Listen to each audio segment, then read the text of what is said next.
세상의 모든 축구 이야기 풋볼 살롱입니다. 오늘은 축구 토토 승무패 33회차 잉글랜드 프리미어리그와 K리그 1 14경기 현미경 분석 및 최종픽 공유로 인사를 드립니다. 오랜만에 잉글랜드 프리미어리그가 승무패에 돌아왔습니다. 프리미어리그 이적 시장이 오는 31일까지 진행이 되기 때문에 이 100% 전력 파악은 불가능하다는 점에서 이번 1라운드 개막전 같은 경우에는 굉장히 주의가 필요한 프리미어리그 경기들이 될 것으로 보입니다.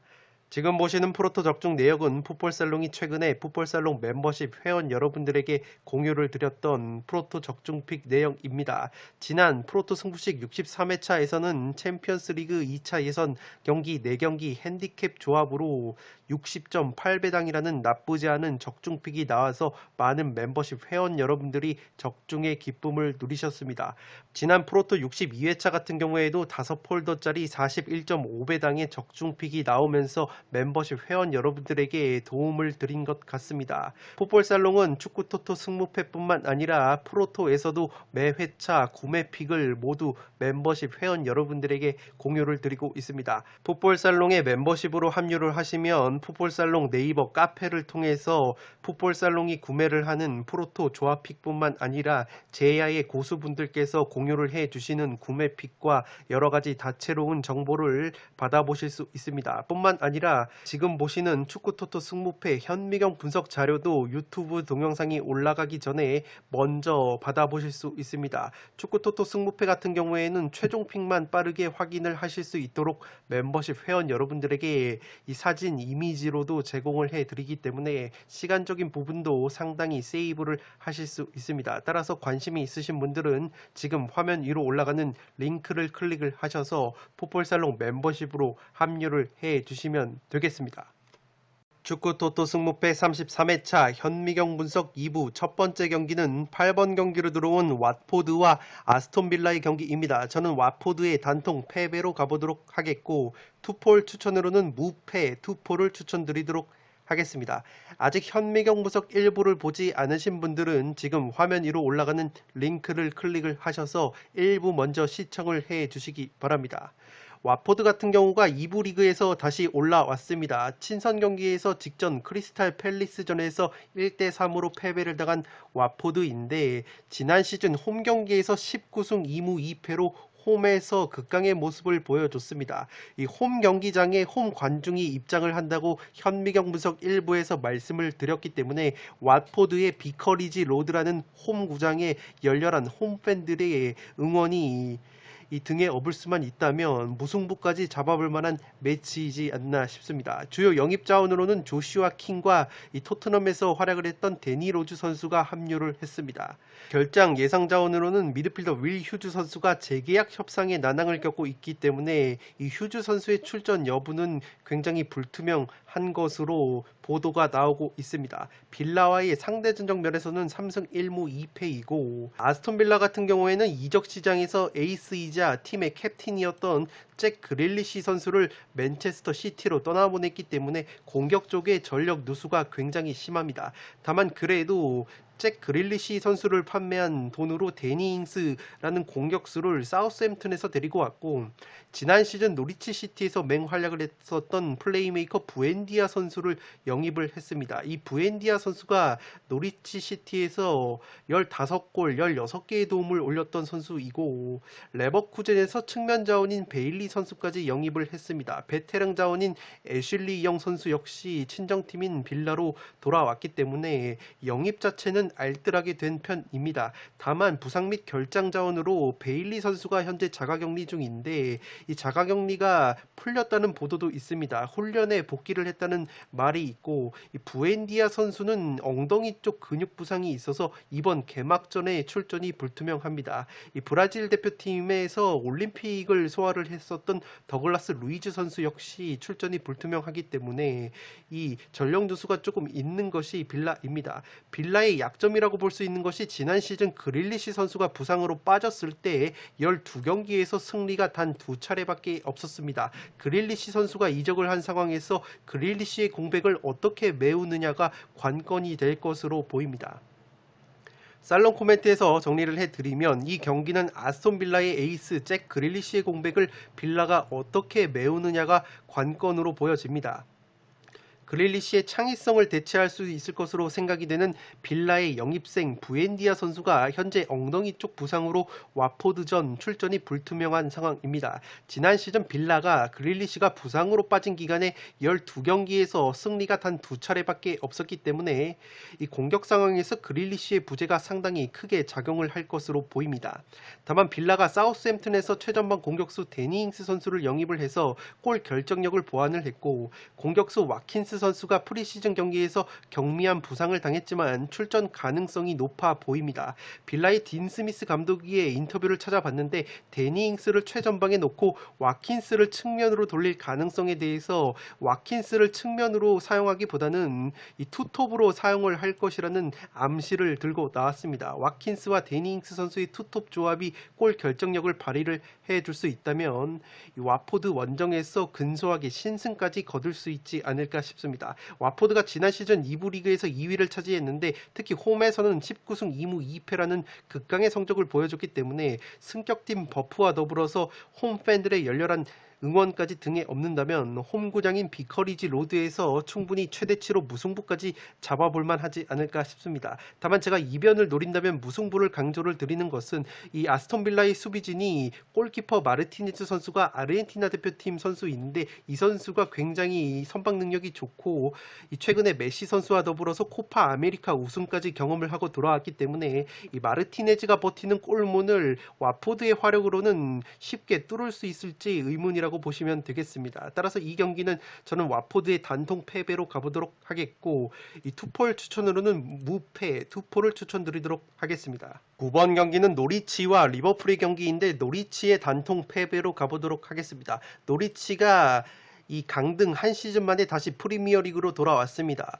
프리시즌 친선 경기에서 4승 1패의 성적으로 나쁘지 않은 흐름을 보여줬는데 직전 뉴캐슬전에서는 0대3으로 완패를 당했습니다. 뉴캐슬과의 평가전에서는 0대3으로 완패를 당했기 때문에 확실히 2부 리그와 1부 리그의 이 체급 차이가 느껴진 이 경기 결과였다고 보시면 되겠습니다. 주요 이적 이탈 자원으로는 에밀리아노 부엔디아 선수가 아스톤 빌라로 떠났기 때문에 공격에서 굉장히 전력 누수가 심한 것이 노리치입니다.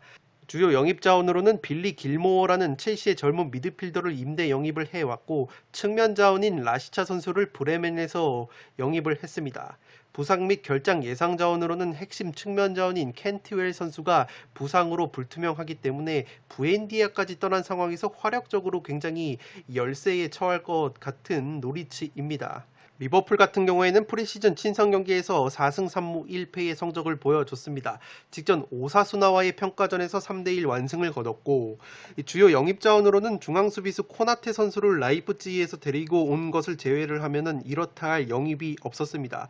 이탈 자원으로는 미드필더 바이날둠 선수가 자유계약으로 파리 생제르맹으로 떠난 것이 주요 이탈 자원이고 이 부상 및 결장 예상 자원으로는 왼쪽 핵심 풀백인 로버트슨 선수가 부상으로 인해서 개막전에 출전이 불가능합니다. 미드필더 커티스 존스가 뇌진탕 증세로 인해서 이번 경기는 출전이 불가능할 것으로 보입니다. 이 판다이크와 마팁이라는 중앙수비 조합이 부상에서 돌아왔기 때문에 리버풀이 탄탄한 수비력을 보여줄 수 있지 않을까 싶습니다. 살롱 코멘트에서 정리를 해드리면 이 경기는 여러모로 리버풀로 기우는 매치라고 생각이 됩니다. 노리치는 승격 1등 공신이었던 부엔디아가 아스톤 빌라로 이적을 했고 공격 핵심 측면 자원인 켄트웰 선수까지 부상으로 인해서 출전이 불투명합니다. 이렇게 된다면 노리치는 또다시 최전방 공격 자원인 테모 푸키 선수가 홀로 외롭게 최전방에서 고립되는 현상이 발생할 것으로 보입니다. 현재 리버풀이 반다이크와 마팁이라는 주전 중앙수비 조합이 모두 모두 부상에서 돌아왔기 때문에 전력 누수가 큰 노리치의 공격진이 리버풀의 수비를 뚫기에는 굉장히 버거운 매치라고 생각이 됩니다. 노리치가 프리시즌 성적이 4승 1패로 나쁘지 않았는데 4승이 모두 하부리그 팀들과의 경기였습니다. 마지막 1패를 당한 게 1부 리그 팀인 뉴캐슬에게 0대3 완패를 당했기 때문에 확실히 2부 리그를 평정하고 왔더라도 프리미어 리그하고는 체급 차이가 난다는 방증인 것 같습니다. 리버풀 역시 로버트슨 같은 핵심 자원들이 부상으로 이탈을 해 있지만 프리시즌 경기에서 조타나 피르미노 같은 최전방 공격 자원들이 모두 골맛을 봤고 사우스햄튼에서 임대 생활을 마치고 돌아온 미나미노 역시 또 다른 공격 옵션으로 떠올랐기 때문에 화력적으로 리버풀이 노리치를 압도할 수 있지 않을까 싶습니다. 예전만 못하다고는 해도 마네, 피르미노, 살라, 마누라 트리오가 충분히 노리치를 상대로 화력적으로 우세를 가져갈 수 있는 경기라고 생각이 됩니다. 파비뉴, 티아고 알칸타라가 버티고 있는 리버풀이 중원에서 점유를 하면서 경기를 지배하는 그림이 그려집니다. 따라서 9번 경기는 노리치의 단통 패배로 가보도록 하겠습니다. 10번 경기는 전북과 서울의 경기인데 승무, 투포를 잡으면서 이변을 노려보도록 하겠습니다. 전북 같은 경우가 2연승의 상승세를 탔습니다. 직전 주중 광주와의 홈경기에서 3대0 완승을 거뒀는데 확실히 홈경기에서 7승 2무 2패로 원정에서의 4승 4무 2패보다 훨씬 더 좋은 모습을 홈에서 보여주는 것이 전북입니다. 전북이 최근 상승세를 탄 것이 이 최전방의 구스타보와 더불어서 일류첸코 선수가 직전 광주전에서 2골이나 넣으면서 기나긴 무득점 행진을 마감을 했습니다. 또한 이 상무에서 전역을 한 문선민 선수가 오른쪽 측면을 휘젓고 다니고 있기 때문에 굉장히 활력을 불어넣고 있고 왼쪽 측면 자원인 송민규 선수가 포항에서 이적을 한 뒤에 공격 포인트는 없지만 굉장히 컨디션을 되찾아가고 있는 흐름입니다. 김보경 선수 역시 부상에서 돌아왔기 때문에 백업 자원 역시 탄탄해진 것이 전북이고 전북이 올 시즌 세트피스 상황에서 득점이 없었는데 직전 광주전에서 수비수 김민혁 선수가 모처럼 세트피스로도 득점을 했기 때문에 이 온몸이 무기가 된 전북의 공격진이라고 보시면 되겠습니다.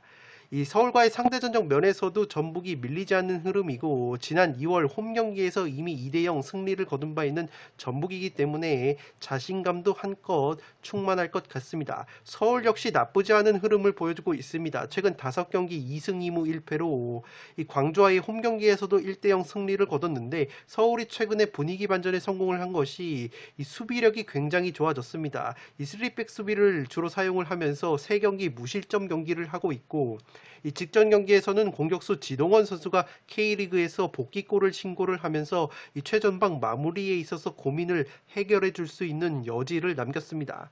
우려스러운 것은 기성용 선수는 확실히 시즌 초반에 좋았을 때보다는 좋지 못한 컨디션을 계속해서 보여주고 있고 직전 경기에서 핵심 수비수 김원균 선수가 부상 여파로 교체가 됐기 때문에 수비 쪽에 전력 누수가 조금은 발생할 것으로 보입니다.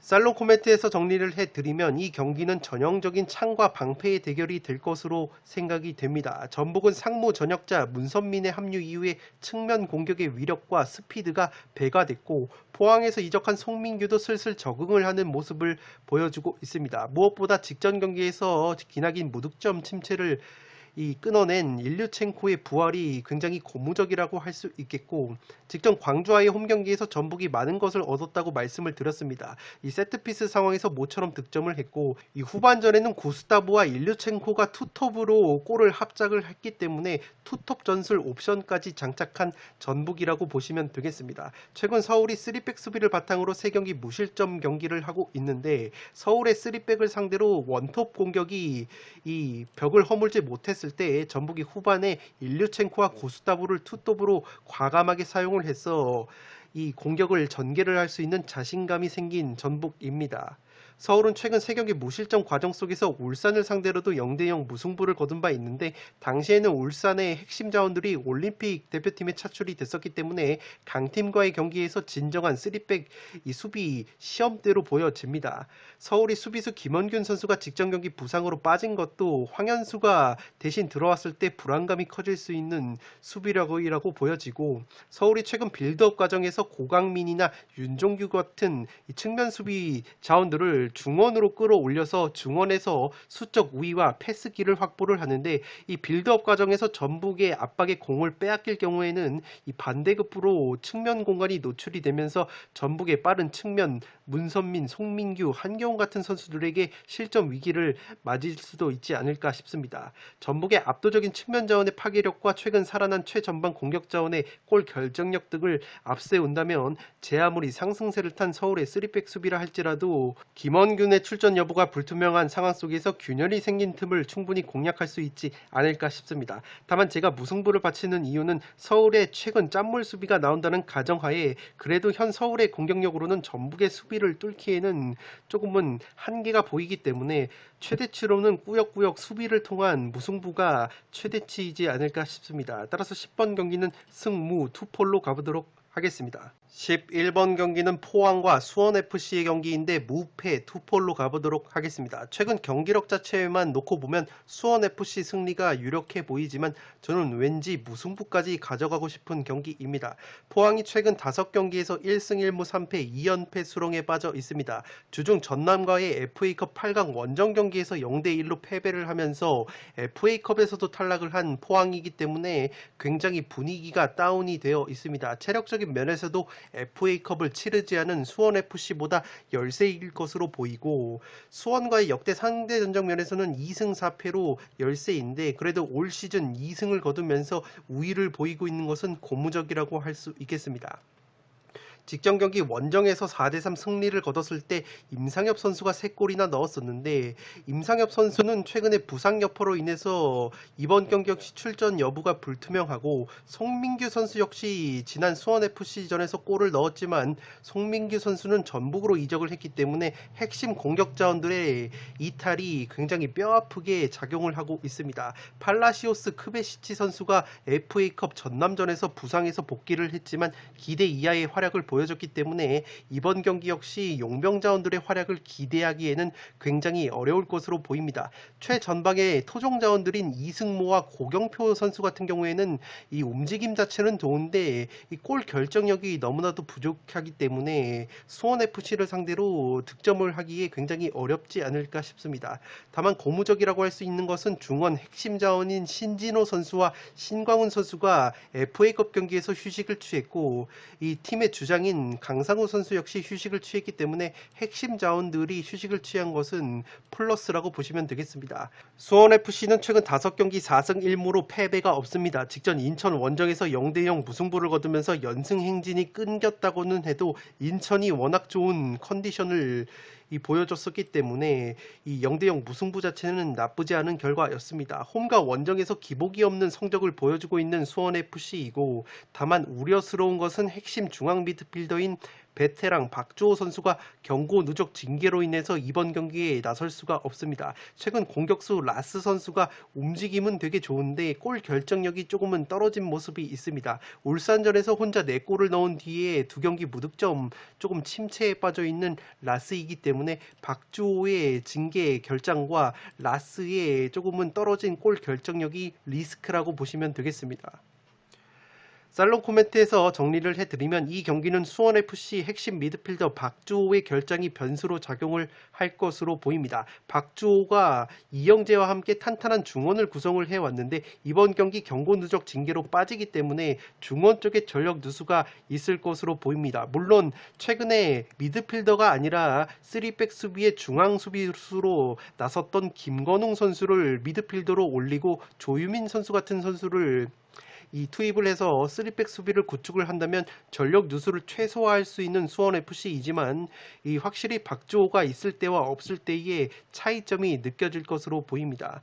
반대로 포항은 직전 전남전에서 0대1로 패배를 당했지만 핵심 자원 몇몇에게 휴식을 부여를 했습니다. 특히 중원 자원인 신진호 선수와 신광훈 선수가 모처럼 휴식을 취했고, 왼쪽 수비 공격의 핵심인 강상우 선수 역시 휴식을 취했기 때문에 박주호가 빠지는 수원의 중원을 상대로 상대로 힘을 비축한 신진호, 신광훈 조합이 버텨낼 수 있는 힘이 있지 않을까 싶습니다. 포항 같은 경우가 전남처럼 수비적으로 내려앉는 팀을 공략하는데 현재의 공격력이 굉장히 부족하다고 볼 수 있겠지만 수원FC 같이 호전적인 팀을 상대로는 역습 한 방을 보여줄 수도 있지 않을까 싶습니다. 포항의 최전방 공격 자원인 이승모, 고경표 같은 선수들이 움직임 자체는 나쁘지가 않고 골 결정력이 아쉬운데 그래도 이번 경기에서는 이 결정력을 보여준다면 수원을 상대로 쉽게 패하지 않는 그림이 그려질 수도 있지 않을까 싶습니다. 수원FC 에이스 라스가 최근에 골 결정력이 약간 식은 느낌이 있기 때문에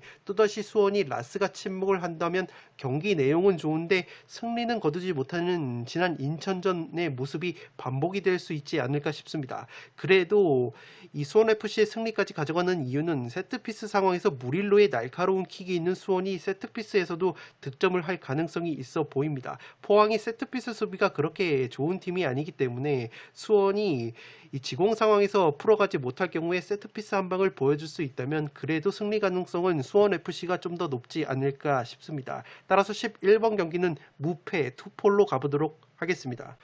12번 경기는 광주와 인천의 경기인데 광주의 단통 패배로 가보도록 하겠습니다. 광주가 최근 2연패 수렁에 빠졌고 주중 경기였던 전북 원정에서 0대3으로 무기력하게 완패를 당했습니다. 그래도 홈과 원정을 비교해봤을 때 홈에서 3승 3무 5패로 원정에서의 2승 1무 9패보다 훨씬 더 좋은 성적을 보여주고 있다는 점은 고무적이라고 할 수 있겠습니다. 올 시즌 맞대결에서 인천의 1승 1패 팽팽한 흐름이 있고 광주가 지금 안 좋은 것이 엄원상 선수가 부상 중에 있고 조나탄 선수는 컨디션 저하로 인해서 합류를 하고 있지 못하기 때문에 공격 상황 속에서 해결사가 부족한 것이 약점으로 꼽히고 있습니다. 최전방 장신 공격수 허율 선수와 이 이선 자원인 엄지성 선수가 고군분투를 하고는 있지만 역부족이고 용병 자원인 헤이스 선수는 많이 뛰는 움직임은 좋은데 결정력이 부족하기 때문에 확실히 화력 자체가 떨어져 있는 것이 광주입니다.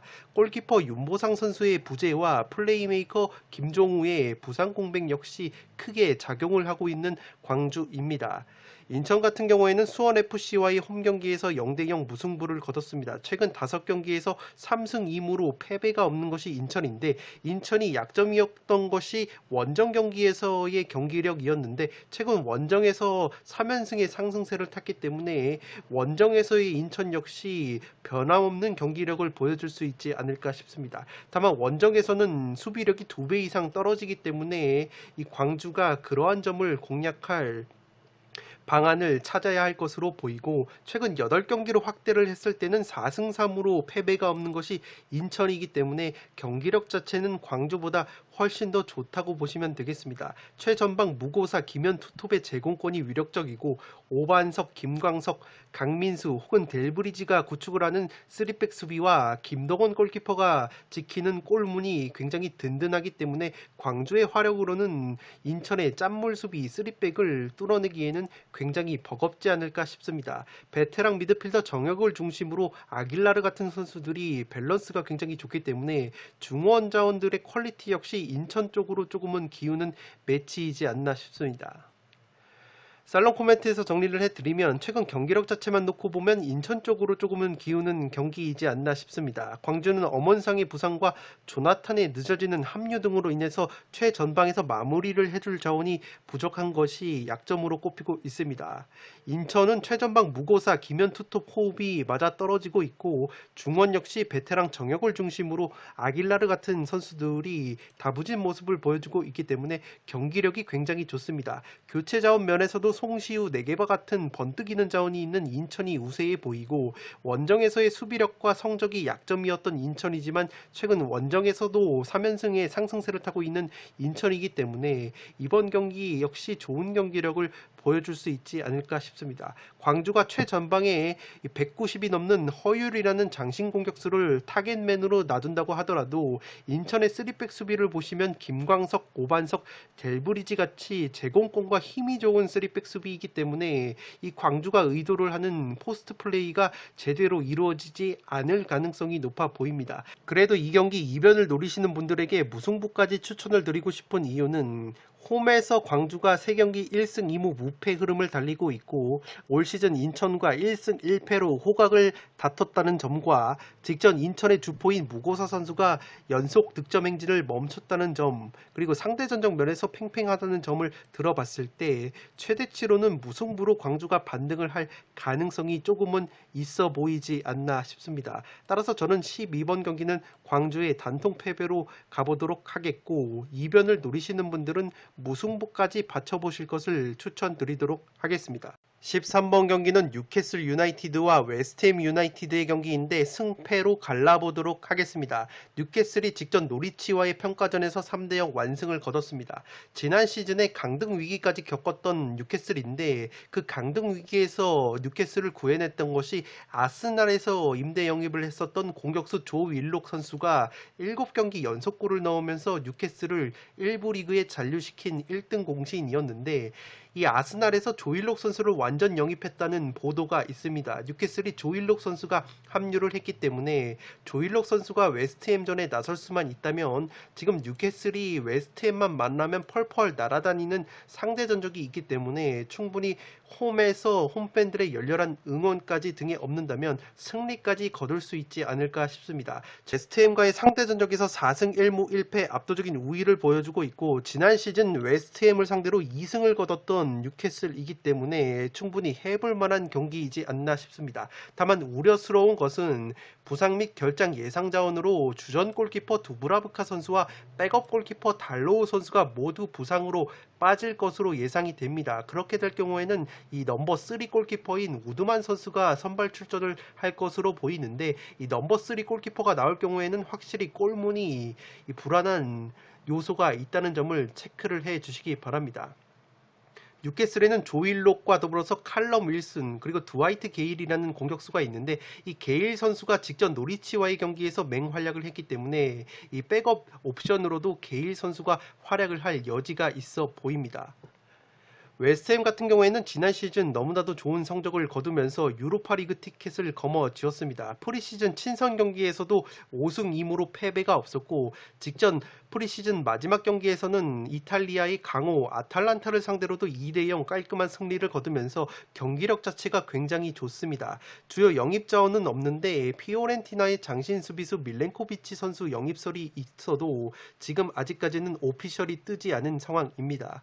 주요 이탈 자원으로는 링가드 선수가 맨유로 임대 복귀를 했기 때문에 이 링가드 선수가 시즌 후반기에 웨스트햄에서 맹활약을 했었던 것을 고려를 하면 공격 쪽에서 역습 파괴력이 조금은 저하될 수도 있는 웨스트햄입니다. 그래도 벤라마 선수가 프리시즌 기간에 맹활약을 하면서 링가드 선수의 공백을 충분히 메울 수 있는 가능성을 보여줬고, 직전 아탈란타전에서 안토니오 선수 역시 골맛을 봤기 때문에 라이스와 수책이라는 걸출한 중원 조합까지 건재한 웨스트햄이 경기력 자체는 뉴캐슬보다 낫지 않을까 싶습니다. 살롱 코멘트에서 정리를 해드리면 이 경기는 굉장히 팽팽한 요소가 많은 경기이지만 근소하게 경기력적으로는 웨스트햄이 우세한 매치라고 보여집니다. 우선 뉴캐슬은 골키퍼 포지션에서 주전 골키퍼와 백업 골키퍼가 모두 부상으로 빠졌기 때문에 넘버 3 골키퍼가 골문을 지킬 가능성이 높아 보입니다. 이렇게 된다면 골문이 굉장히 헐거워지는 약점이 있고, 뉴캐슬이 최근 상대 전적 면에서 웨스트햄을 압도하고 있다는 점은 뉴캐슬 쪽으로 웃어주는 점인데, 뉴캐슬의 스티브 브루스 감독이 선골군 축구를 하기 때문에 기본적으로 무게중심이 상당히 낮고, 웨스트햄의 모예스 감독은 공격 상황에서 빠른 역습이 강점인데, 브루스 감독의 뉴캐슬이 기본적으로 라인이 높지 않기 때문에 웨스트햄의 돌격 앞으로 역습이 살아날 뒷공간이 잘 발생하지 않는 상성적인 부분이 이렇게 뉴캐슬이 웨스트햄을 상대로 좋은 상대 전적을 유지하고 있는 원인이지 않을까 싶습니다. 다만 웨스트햄 같은 경우가 링가드는 떠났지만 프리시즌 기간에 벤라마 같은 선수들이 맹활약을 했고, 최전방에 안토니오를 필두로 2선에 포르날스, 야르몰렌코, 보행 같은 선수들의 공격 퀄리티가 나쁘지가 않습니다. 또한 유로 2020에서 맹활약을 하고 돌아온 두 홀딩 미드필더 수책 라이스 조합이 프리미어리그 최고 수준의 중원 조합이기 때문에 웨스트햄이 중원에서 뉴캐슬을 상대로 우위를 가져갈 수 있는 가능성이 높아 보입니다.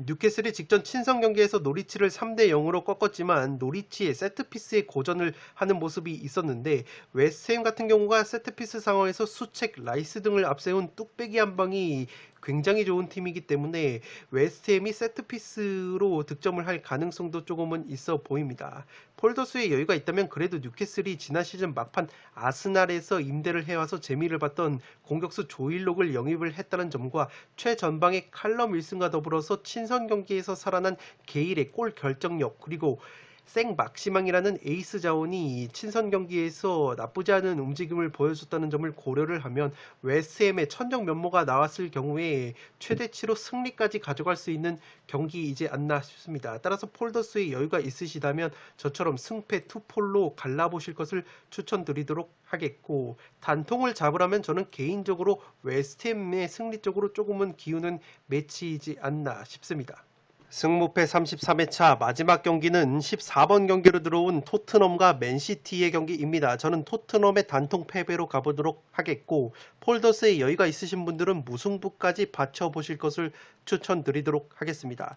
토트넘이 프리시즌 친선 경기 5경기에서 3승 2무로 패배가 없었습니다. 직전 아스날과의 북런던 더비 친선 경기에서 손흥민 선수가 결승골을 넣으면서 1대0 승리를 거뒀기 때문에 분위기 자체가 굉장히 나쁘지가 않습니다. 홈 관중들이 입장을 하기 때문에 홈 팬들 앞에서 손흥민 선수가 맹활약을 할 여지가 있어 보이는 맨시티전입니다. 주요 영입 자원으로는 중앙 수비수 로메로 선수와 골키퍼 골리니 선수를 아탈란타에서 데리고 왔고 이 젊은 측면 자원인 브리안 힐 선수를 세비야에서 영입을 했습니다. 이탈 자원으로는 라멜라 선수가 세비야로 갔고 이 베테랑 수비수 알더베이르트 선수가 알두하일로 중동으로 떠났습니다.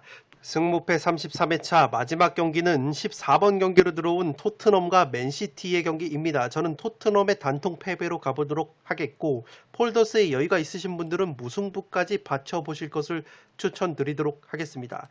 토트넘이 프리시즌 친선 경기 5경기에서 3승 2무로 패배가 없었습니다. 직전 아스날과의 북런던 더비 친선 경기에서 손흥민 선수가 결승골을 넣으면서 1대0 승리를 거뒀기 때문에 분위기 자체가 굉장히 나쁘지가 않습니다. 홈 관중들이 입장을 하기 때문에 홈 팬들 앞에서 손흥민 선수가 맹활약을 할 여지가 있어 보이는 맨시티전입니다. 주요 영입 자원으로는 중앙 수비수 로메로 선수와 골키퍼 골리니 선수를 아탈란타에서 데리고 왔고 젊은 측면 자원인 브리안 힐 선수를 세비야에서 영입을 했습니다. 이탈 자원으로는 라멜라 선수가 세비야로 갔고 이 베테랑 수비수 알더베이르트 선수가 알두하일로 중동으로 떠났습니다.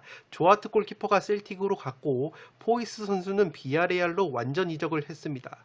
이 해리 케인 선수가 지금 맨체스터 시티로 가냐 마냐가 굉장히 뜨거운 감자인데 이번 경기 역시 그렇기 때문에 출전 여부가 굉장히 불투명하다고 보시면 되겠습니다. 손흥민 선수가 프리시즌 4경기에서 3골 4도움으로 맹활약을 했고 지난 시즌 이 맨시티와의 상대 전적을 보시면 1승 2패로 한번 이긴 바 있는 이 토트넘이기 때문에 이 누누 감독이라는 새로운 감독 체제에서 손흥민 선수가 굉장히 어깨가 무거울 것으로 보입니다. 과거에 누누 감독이 울버햄튼 시절에 2019-20 시즌에 맨체스터 시티를 2번이나 잡아냈던 좋은 경험이 있기 때문에 충분히 토트넘의 이 손흥민, 모우라, 베르바인 같은 빠른 자원들을 앞세운 역습 한 방이 통한다면 맨시티 역시 고전을 할 가능성이 높아 보입니다. 맨시티 같은 경우에는 직전 레스터 시티와의 커뮤니티 실드에서 0대1로 패배를 당했습니다. 이 주요 이탈 자원으로는 세르히오 아구에로 선수가 바르셀로나로 떠났고 영입 자원으로는 잭 그릴리시 선수를 아스톤 빌라에서 영입을 했습니다. 우려스러운 것은 필 포든 선수와 케빈 데브라이너 선수가 부상 여파로 인해서 이번 경기에 결장이 예상이 됩니다. 수비수 라포르트 선수 역시 자가격리에 들어가야 되기 때문에 출전 여부가 굉장히 불투명하다고 보시면 되겠습니다. 살롱 코멘트에서 정리를 해드리면 맨체스터 시티가 핵심 자원들의 훈련 복귀로 인해서 맨시티 쪽으로 조금은 기우는 매치이지 않나 싶습니다. 당초에는 케빈 데브라이너 선수와 필 포든 선수를 더불어서 스톤스, 카일 워커, 에데르손 골키퍼, 스털링, 제즈스 같은 선수들이 모두 출전 여부가 불투명했는데 이러한 핵심 선수들이 지난 화요일 훈련에 모두 복귀를 했습니다. 물론 선발 출전은 힘들겠지만 이 백업 자원으로도 나설 수가 있다면 충분히 맨시티가 토트넘을 상대로 좋은 경기를 할 수 있지 않을까 싶습니다.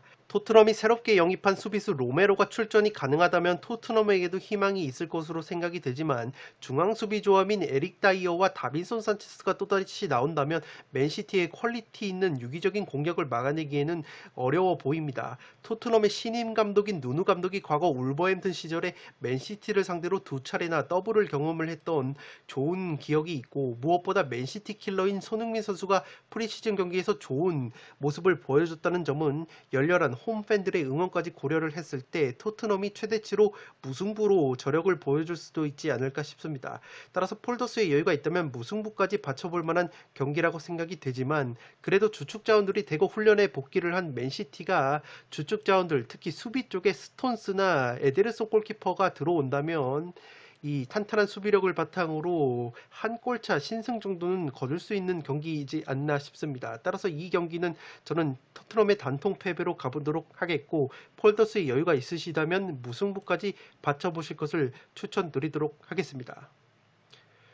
네, 이것으로 오랜만에 잉글랜드 프리미어리그가 돌아온 축구토토 승무패 33회차 현미경 분석 1부와 2부를 모두 마치도록 하겠습니다. 영상이 도움이 되신 분들은 좋아요와 구독 버튼을 눌러주시면 풋볼 살롱 채널에 크나큰 힘이 됩니다. 구독 버튼 옆에 종 모양의 알림 설정을 해주시면 그 누구보다 빠르게 양질의 축구 승무패 프로토 관련 컨텐츠를 만나보실 수 있습니다. 지금까지 풋볼 살롱이었습니다. 감사합니다.